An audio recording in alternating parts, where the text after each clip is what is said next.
L'obligation de commercialiser oblige-t-elle le bailleur à assurer la commercialité?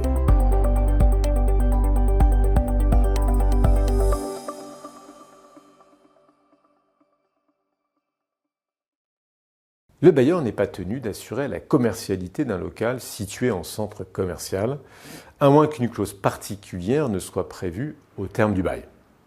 Cette jurisprudence constante, trop souvent ignorée des preneurs, les prive-t-elle de tout moyen de contestation lorsque le dynamisme du centre commercial n'est pas au rendez-vous. L'équipe en immobilier commercial Gouache Avocat défend avec fermeté l'idée selon laquelle le bailleur ne peut pas se laver les mains de toute commercialité lorsqu'il s'agit de consentir un bail à un preneur qui détermine son consentement à raison de l'existence d'une unité autonome de marché, c'est-à-dire d'un local dépendant d'un centre bénéficiant d'une certaine commercialité.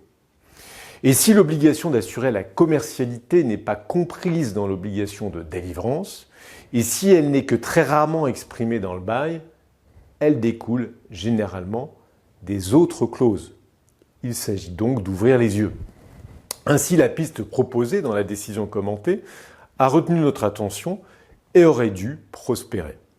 L'obligation de commercialiser à l'ouverture du centre commercial n'est-elle pas une obligation continue tout au long de la vie du centre commercial?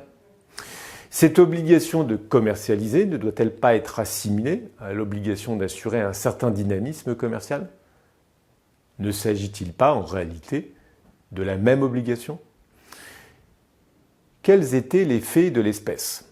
Un bail commercial est consenti pour des locaux situés au sein d'un centre commercial pour une durée de 10 ans.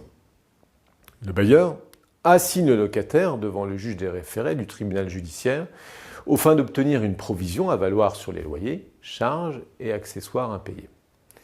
Le locataire oppose des contestations sérieuses. Il invoque le manquement du bailleur à son obligation de commercialité. Le juge des référés condamne le locataire tout en lui accordant la faculté de payer la provision en 24 mois. Et le locataire interjette appel. Il est ensuite placé en redressement judiciaire. Le locataire et son mandataire judiciaire font valoir que le montant de la provision n'est pas contesté, mais que la demande en paiement du bailleur se heurte à une contestation sérieuse en raison de son manquement à son obligation de commercialité. Et pour justifier de ce manquement, ils produisent un procès verbal de commissaire de justice.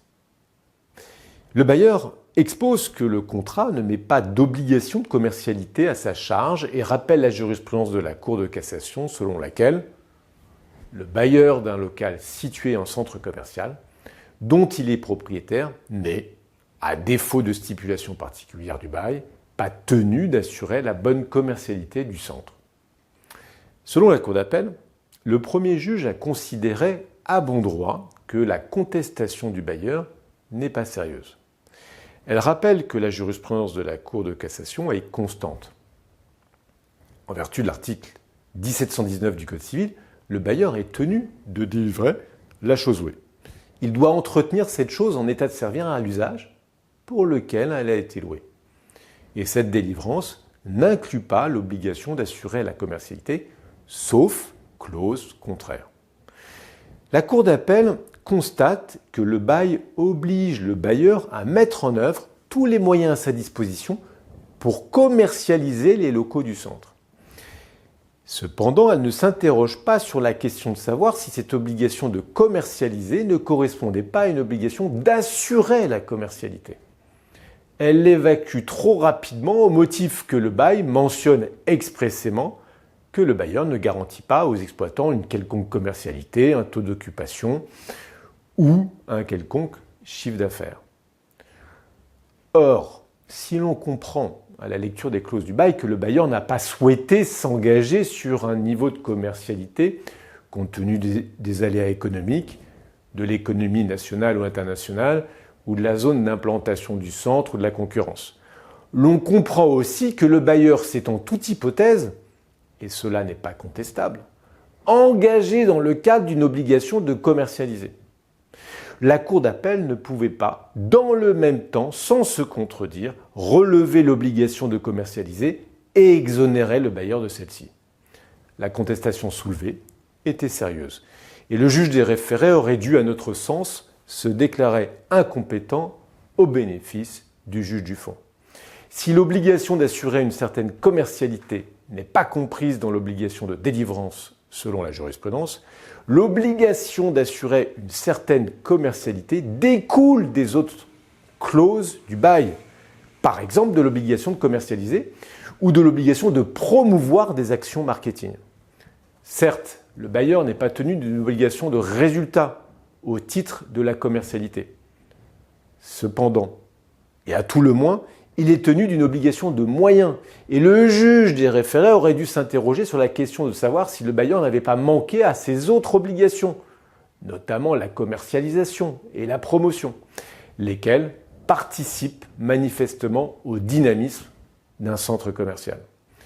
Moralité, il importe de négocier avec une intention toute particulière les clauses et conditions d'un bail commercial portant sur des locaux dépendants d'un centre commercial. Et le preneur n'est pas démuni de moyens pour s'opposer au bailleur d'un centre commercial. Et notre équipe en immobilier commercial a développé en ce sens une doctrine pour accompagner ses clients preneurs.